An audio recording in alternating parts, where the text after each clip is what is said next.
வணக்கம். நான் ஒரு விவசாயி பேசுகிறேன். ஒரு சிவனியான ஒரு குழந்தை வந்து யூடியூப் சேனல் தான் நான் பார்த்தேன். அவங்க வந்து அளவுக்கு அதிகமாக பாவச்செடி தான் காட்டினிருக்காங்க. நான் எத்தனையோ வாட்டி வந்து அவங்களுக்கு நான் கமெண்ட் பண்ணியிருக்கேன். எனக்கு ப்ளீஸ் கால் மீ, எனக்கு ப்ளீஸ் கால் பண்ணுங்கள், என் நம்பருக்கு கால் பண்ணுங்கள் சொல்லி எத்தனை வாட்டி அவங்களுக்கு நான் பண்ணியிருக்கிறேன். அவங்க ஒரு தடவை கூட எனக்கு கால் பண்ணல. எதேதோ விளம்பரத்துக்கு எல்லோரும் ஃபோன் நம்பர் கொடுக்குறாங்க. ஒரு விவசாயி நீங்கள் ஒரு யூடியூப் சேனல் விட்றீங்கன்னா உங்களுடைய நம்பர் இருந்தால் தானே ஒரு விவசாயி நம்ம உங்கள்கிட்ட கான்டாக்ட் பண்ணி பேச முடியும்.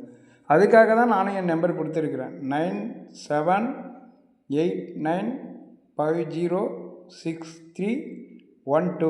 அந்த சிவன்யா அப்படின்ற ஒரு குழந்தை, அவங்க அப்பா, அவங்க பாவச்செடி. ஏன்னா எங்கள் ஏரியாவில் எவ்வளோ பாவச்செடி போட்டாலும் வைரஸ் வந்து எங்களால் காயாக அறுக்க முடியல. அவங்க என்ன ரகம் நடுறாங்க, நாங்கள் பாலி தான் நடுறோம். அவங்க என்ன நடுறாங்க, அவங்ககிட்ட பகிர்ந்துக்கலான்ட்டு தான் இதை நான் ட்ரை பண்ணுறேன். ஒவ்வொரு விளம்பரத்துக்காரெல்லாம் விளம்பரம் போட்டு ஃபோன் நம்பர் கொடுக்குறாங்க.